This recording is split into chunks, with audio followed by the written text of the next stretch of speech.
honest with them.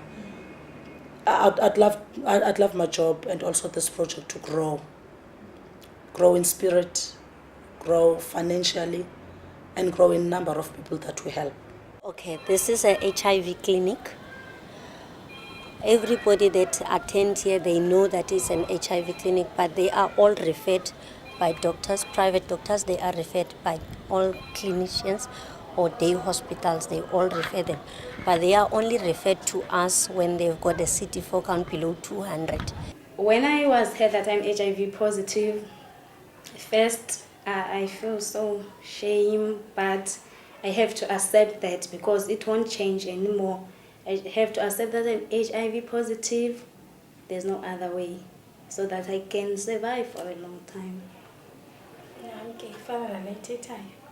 Nakumbe sendibana kumbe yabanjalo sendibana nazixelela ba andizokwazi uphinda nje isuse uyaqonda uhlala ndinayo so ngcono ndiyamkele nyana. When were you first admitted into here? When did you first come into the hospital? It's last year, November.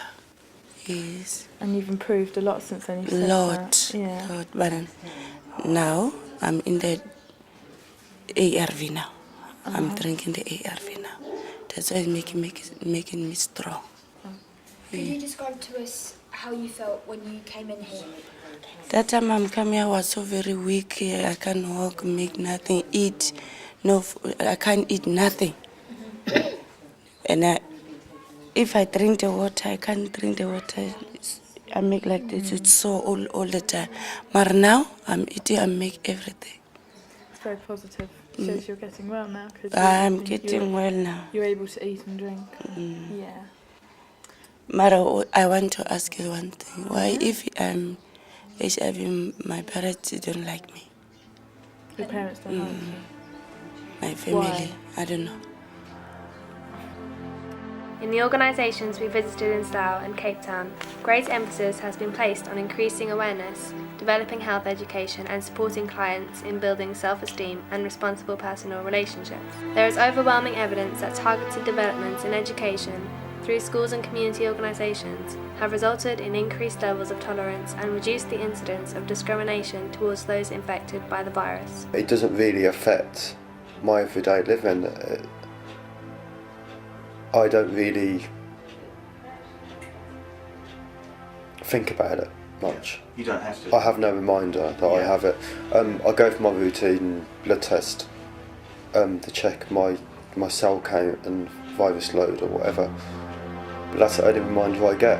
I was married and then I told my husband that I'm HIV, so my husband reacted very badly and then I just decide to leave him. Now I'm on a separation. I didn't divorce him yet because he doesn't understand. So anytime he look at me, he just becomes so angry without any reason. So I just think maybe because I'm HIV positive, he thought that there's no future with me. That's why I decided to leave him and stay alone. Well, when I look at the patients sleeping on those beds, my heart goes out to them.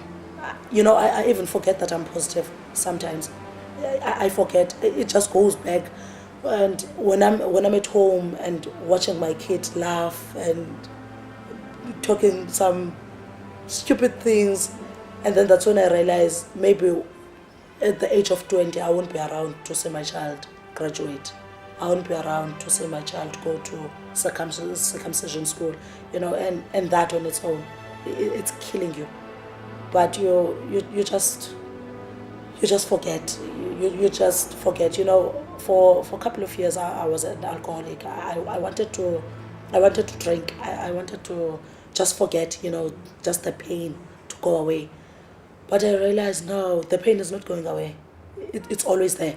It's always there with you, because when you take that drink, you're just taking that drink to make the thoughts go away, but they don't. On average, we receive 5 new referrals a month from the clinics. That's clinics in East and West Berkshire. And that's gone up quite considerably. We used to just receive 1 or 2 referrals a month. Now, that could be because the African community in Berkshire is increasing. And it could also be because more people are going to get tested. Of the people that we see, like I said, some of them are African, but we're also noticing an increase in men over the age of 40 being HIV positive, and a lot of those men will have travelled abroad and become positive over there and then come back to the UK. My sister used to say, I hate people with HIV and AIDS. Something like that. I cannot even use his mark or his plate or whatever. I hate people with HIV and AIDS. Okay, I think no, I won't tell my sister because she's going to hate me. We don't let people know where we are in terms of where we're based in Slough for fear that people will come around and beat the door down and start yelling at our clients. So we keep that very anonymous.